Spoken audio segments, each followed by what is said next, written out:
This channel does not promote any violent, harmful, or illegal activities. All content provided by this channel is meant for an educational purpose only. Brought to you by V-Guard, co-powered by Sensodyne O Bimal, বলো কথা কেশরী।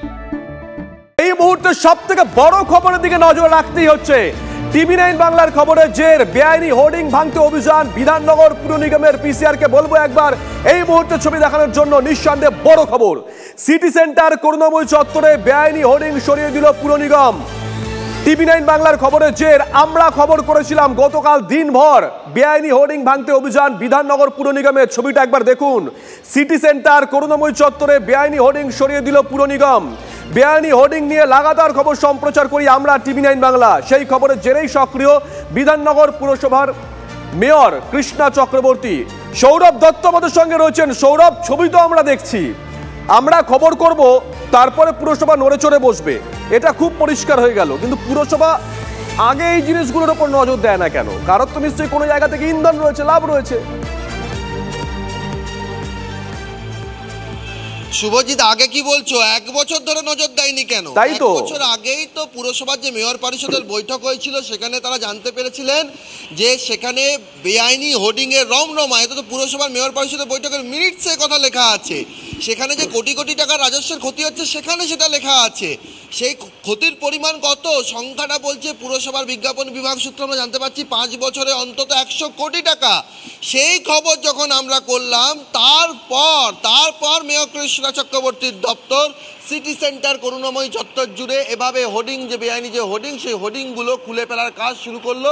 এবং আমরা যেটা জানতে পারছি যে শুধুমাত্র city centre করুণাময়ী নয়, যেখানে যেখানে বেআইনি হোর্ডিং রয়েছে সেই সমস্ত বেআইনি হোর্ডিং খুলে ফেলা হবে। প্রশ্ন এক, এই যে বেআইনি হোর্ডিং, এগুলো যে বেআইনি, পুরসভা জানছে কি করে? তাহলে পুরসভা আগেও জানতো এগুলো বেআইনি হোর্ডিং, তাহলে এখনো পর্যন্ত এতদিন পর্যন্ত কেন পদক্ষেপ করা হয়নি? কেন, কোন লাইসেন্স পেয়েছিলেন এনারা যে এতদিন ধরে পরে এনারা এভাবে সুসজ্জিতভাবে এই হোর্ডিংগুলো এখানে লাগানো রয়েছিল? এই টাকা কোথায় গিয়েছে? শুধুমাত্র হোর্ডিং খুললে হবে না, এই টাকা কোথায় গেছে? 5 বছরে প্রায় 100 কোটি টাকা যদি রাজস্বের ক্ষতি হয় তাহলে সেই টাকা কারা পেয়েছেন? কাদের টাকা দিয়ে এই অনুমতি আদায় করেছে বেআইনি হোর্ডিং সংস্থাগুলিকে? সেই প্রশ্নের উত্তর দিতে হবে মেয়র কৃষ্ণা চক্রবর্তীর দপ্তরকে। প্রশ্নের উত্তর দিতে হবে যে বৈধ হোর্ডিংয়ের 8 কোটি টাকা কেন তুলতে পারছেন না এখনো পর্যন্ত, সেই প্রশ্নের উত্তর দিতে হবে। ফলে জনসাধারণের স্বার্থে যে টাকা ব্যবহার করা যেত, উন্নয়নের প্রকল্পে যে টাকা ব্যবহার করা যেত, সেই টাকা কোথায় গেছে, কার পকেটে গেছে, আদৌ কারুর পকেটে গেছে? কারণ মুখ্যমন্ত্রী মমতা বন্দ্যোপাধ্যায় এদিন কিন্তু নবান্নের সভাগৃহ থেকে জানিয়ে দিয়েছেন যে দুর্নীতির ক্ষেত্রে যেই যুক্ত হন না কেন তার বিরুদ্ধে তদন্ত করতে, দরকার পড়লে এফআইআর রুজু করে ব্যবস্থা নিতে অ্যান্টি করাপশন ব্রাঞ্চকে সক্রিয় হওয়ার কথা বলেছেন। নিশ্চয়ই সে কথা বিধাননগর পুর নিগম কর্তৃপক্ষ। সৌরভ, তোমাকে একটু থামাচ্ছি। যে প্রশ্নগুলো আমরা তুলছি, তুমি তুললে, আমরা যে প্রশ্নগুলো তুলছি যে এই টাকা কোথায়, কোথা থেকে এলো, কার কাছে গেছে, কেউ কি এতদিন দেখেনি, লিপিবদ্ধ হয়েছে তো একটা বৈঠকে, তারপরেও এত কেন গড়িমসি, এই যে প্রশ্নগুলো উঠছে সেই প্রশ্নের উত্তর জানতে আমরা যোগাযোগ করেছিলাম। পিসিআর যোগাযোগ করেছিল কৃষ্ণা চক্রবর্তীর সঙ্গে। একজন ফোন ধরে বললেন এখন উনি একটি মিটিংয়ে আছেন, এখন উনি কথা বলতে পারবেন না। সৌরভ,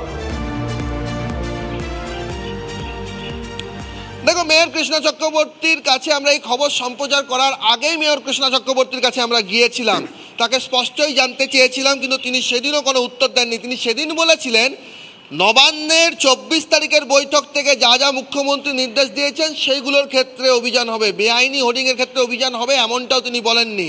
তাহলে কোন চাপে পড়ে তিনি এখন বেআইনি হোর্ডিং অভিযানে তৎপর হলেন? প্রশ্নটা হচ্ছে যে ওনাকে কেউ এসে দেখিয়ে দেবেন যে আপনি এই কাজগুলো করেননি, এই কাজগুলো করতে হবে, তারপর উনি কাজ করবেন, তার আগে তিনি জানেন না। সৌরভ, ওই চত্বরে কাউন্সিলর নেই? কাউন্সিলর বলে তো কেউ একজন আছেন, তারা দেখেন না? হঠাৎ করে একটা হোর্ডিং ওখানে লেগে গেল, কে লাগাচ্ছে, কোথা থেকে আসছে, এসব দেখেন না? দেখো, সেই প্রশ্নগুলো তো মুখ্যমন্ত্রী তুলেছেন যে যারা যারা এরিয়ায় নজরদারি করার কথা তারা দেখছেন না কেন, এই প্রশ্নটাও তো তার মধ্যেই রয়েছে। এই যে যত্রতত্র হকার বসানো নিয়ে এত কথা হচ্ছে, সেরকম যত্রতত্র হোর্ডিংও তো কারুর না কারুর দায়িত্বের মধ্যে পড়ে। তিনি বলেননি? কাউন্সিলর তো নিজে বলছেন, 4 নম্বর বড় চেয়ারম্যান মনীষ মুখোপাধ্যায়, তিনি তো বলছেন গত এপ্রিল থেকে তিনি মেয়রকে চিঠি দিয়েছেন। তিনি বলছেন 24 তারিখে মিটিং করেছেন মুখ্যমন্ত্রী মমতা বন্দ্যোপাধ্যায়, 20 তারিখে তিনি চিঠি দিয়েছেন, তার আগে 4 এপ্রিল চিঠি দিয়েছেন, কোনো লাভ হয়নি।